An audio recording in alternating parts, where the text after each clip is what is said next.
Jadwal PSM Makassar vs Persebaya Surabaya Liga 1 tahun 2022 sampai tahun 2023 pekan ke-9. Kedua tim eks Perserikatan itu akan saling beremu untuk berebut kemenangan.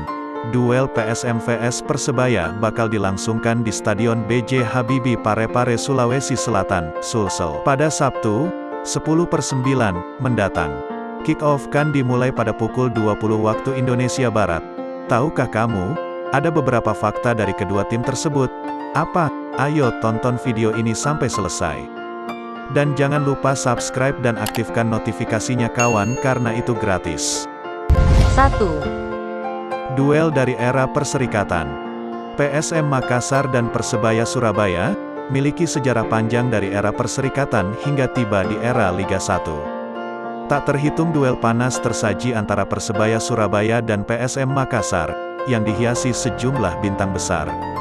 PSM Makassar dan Persebaya Surabaya tak hanya berstatus sebagai klub tertua di tanah air.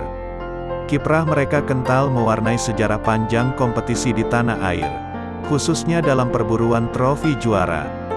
Jangan lupa subscribe dan aktifkan notifikasinya supaya tidak ketinggalan berita sepak bola tanah air. Baik di era Perserikatan maupun Liga Indonesia yang merupakan kompetisi kasta tertinggi Indonesia. Di era Perserikatan, Persebaya meraih sukses lebih setelah meraih trofi juara secara beruntun pada 1951 dan 1952. Setelah itu, PSM yang diperkuat legenda sepak bola Indonesia, Andi Ramang menjelma jadi Raja Perserikatan pada akhir 1950 sampai 1960-an dengan mengoleksi gelar. 2. Tidak diperkuat pemain inti. Dari tim PSM Makassar ada sejumlah nama yang absen, salah satunya kapten tim, Wiljan Pluim.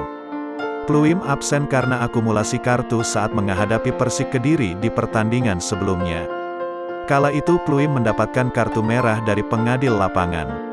Yang kedua pemain asing atau top skor PSM, penyerang asing Everton Nascimento, tidak terlihat dalam sesi latihan kali ini. Hal ini merupakan yang kesekian kalinya striker asal Brasil itu absen latihan setelah 2 laga sebelumnya ia tak bermain. Pelatih PSM mengatakan masih terus memantau kondisi pemainnya, termasuk Everton yang telah absen dalam 2 laga. Nanti kita lihat. Hari ini latihan pertama kita tanggal 6, 7, 8 kita akan melihat beberapa hari ke depan, tandas Bernardo Tavares.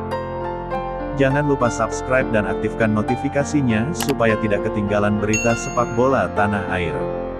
Dari tim tamu Persebaya tidak diperkuat pemain lincah mereka Marcelino Ferdinand. Diketahui Marcelino saat ini memenuhi panggilan PSSI untuk gabung dalam latihan Timnas U20, dalam persiapan kualifikasi AFC U20 TGL tanggal 14 September mendatang. Selain Ferdinand, Igor Vidal dan Brilian Aldama sudah absen dalam 4 pertandingan terakhir Bajul Ijo. Dikabarkan kedua pemain tersebut sedang pemulihan dari cedera. 3. Rekor tak terkalahkan. PSM Makassar sejauh ini menjadi tim satu-satunya Liga 1 yang belum terkalahkan sampai di pekan ke-8 ini. Dari 7 pertandingan yang dilakoni PSM Makassar, 2 berakhir imbang dan 5 kemenangan. PSM juga mencatatkan menjadi tim paling sedikit kebobolan. Jangan lupa subscribe dan aktifkan notifikasinya supaya tidak ketinggalan berita sepak bola tanah air. Dari 7 pertandingan PSM baru 4 kali kebobolan, 3 diantaranya clean sheet. Selain itu PSM juga tercatat menjadi tim subur dalam produktivitas gol. Sejauh ini PSM telah mencetak 13 gol dari 7 pertandingan. Kalah 5 gol dari Madura yang mencetak 18 gol. Sedangkan dari tim Persebaya, dari klasemen menempati posisi 9, dan telah kebobolan 7 gol.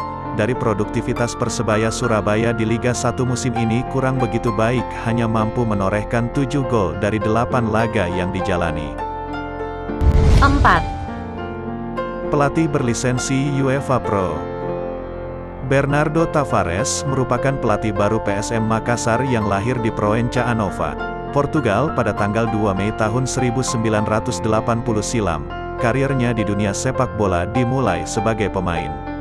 Sayangnya, karir ini tak berjalan lama. Jangan lupa subscribe dan aktifkan notifikasinya supaya tidak ketinggalan berita sepak bola tanah air.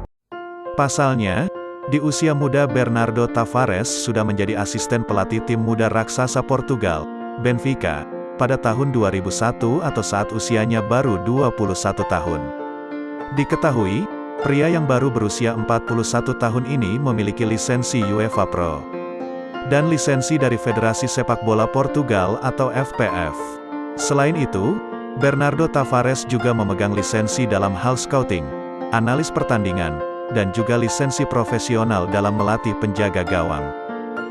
Bernardo Tavares juga pernah menjadi tim analisis Real Madrid, kala itu Real Madrid dipimpin oleh Mourinho.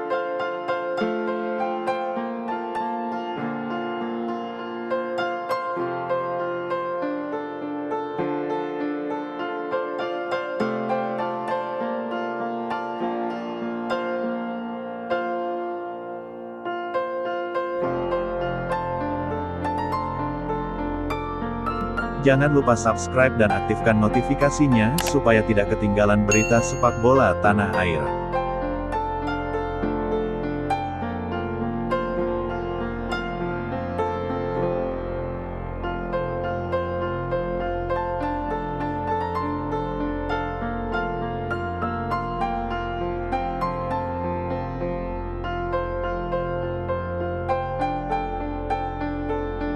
Lima.